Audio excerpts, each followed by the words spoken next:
guys, and welcome back to the channel, and we've got another custom tactics video for you. This is going to be covering the 4-1-2-1-2 second variation, so with the centre mids rather than the right mid and left mid. So yeah, let's just get right into it. So I normally play this on balance like I do with most of my formations, and with the width, yeah, I like having it on 60 for this one. As well as, everyone like going down the middle. I just feel like with this, it's a bit more, although it is compact and stuff and people do go in the middle, you sort of need that bit of width just to sort of latch onto anyone that might be using wingers or wide men, which can happen in the 4-2-3 one that we covered in the last video. And also depth is 55, just a bit higher than what I did have it as before. This is just because I like sort of getting up close and personal and trying to win that ball as quickly as I can when people do attack through the middle. So that's very important. So the difference here is we've got long ball. In the last video I said it wasn't effective for the 4-2-3-1, but in this formation it is absolutely crucial, just because although you're going through the middle, yes, you need pretty much all of your attacking players, so like your cam and two strikers, you want them to be making as many runs as they can, and that's why we got the forward runs, just so people start running on. But you've got to be careful with this though, because with the forward runs it can lead on to a load of counter attacks. Obviously you've got players running out and running forward, but as long as you make sure that it's only your cams and strikers that are doing that, it's not too bad.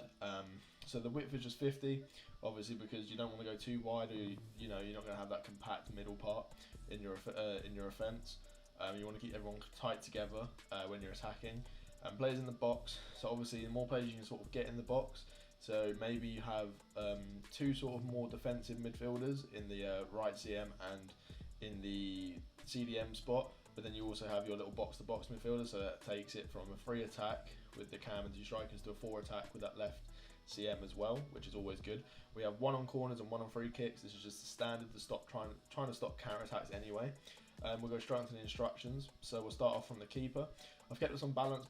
Obviously, from the last one, you can always keep it on comfort cross and sweeper keeper, but for now, I've just kept it on balanced and balanced. And this isn't too bad. Obviously, just with any standard formation, you probably have it on balance anyway. So if you see a difference with any of the other instructions, try them out.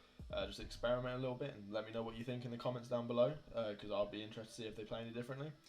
So with the same as the 4-2-3-1, pretty much the same for the fullbacks. So we've got stay back while attacking, conservative interceptions, keeping that stamina just intact as well, overlap and step up, and this is for the same with both fullbacks. And you want to make sure that you have quick fullbacks if you are running step up and the overlap as well, just because it is a very tedious position, and also you don't have those wide players now to help out the fullbacks. You need to make sure that they have really good stamina and that they're quick as well. So with the CDM, it's so much cut and base from the 4-2-3-1. It's cut pass and lane, stay back by attacking, conservative interceptions, cover centre. Pretty much all you need. I've used Frank Kessie in this situation, which I think is a brilliant CDM in this game. So yeah, I'd recommend if you need a Serie A player, just pick him up. He's pretty much like, he's pretty much like a Kante, to be honest. He is just dominant. So yeah, with the right attacking midfielder, or the right CM, sorry, we've got Barella. And for this, we've got stay back while attacking, conservative interceptions, and cover centre. With this, if you don't want him to get into the box, you can always put him stay on edge of the box. But I like keeping it on balance, just in case he does want to make a run because he's got decent enough shooting. But if you're running too strict sort of CDM roles that you don't really want them to get forward, then I'd recommend just sort of keeping it on stay on the edge of the box with that more defensive CM. So then up next we've got Nabil Fekir. And obviously for this one, I've got it on balanced, but I can also put it on get forward if I really wanted to. But I just find for his play style and the way I like to play it, I like having it, I just like having it on balanced. Obviously balanced cross running as well. Obviously I could put this as get into the box, but again I don't want to overload the box just in case of a counter attack. Again, with the conservative interceptions and with the cover centre, it just works a dream. So with Lozano, it's literally conservative interception but stay forward. This is just to make sure that I keep that little triangle between him, Politano and Arnautovic. And that's the same for the strikers pretty much. We've got stay central, getting behind, and stay forward, and that's on both.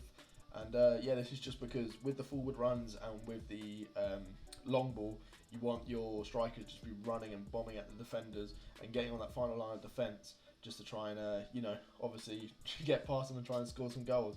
And with Arnautovic, if you haven't seen yesterday's video, we do a player review on Arnautovic. I think he's amazing. Yeah, I'd recommend going to get him if you can. And yeah, that's pretty much all I really have to say on this custom tactics video. Pretty quick one today because obviously we covered most of it in the last episode. We go a bit more in depth of what the actual instructions do, so I didn't want to go over that again. But yeah, if you've enjoyed this video, please leave a like on it, and don't forget to drop a comment in the comment section down below of which formation you'd like to see me review next, or what player you'd like me to review next. And yeah, with all that being said, don't forget to subscribe, and look after yourselves, look after your loved ones, and peace.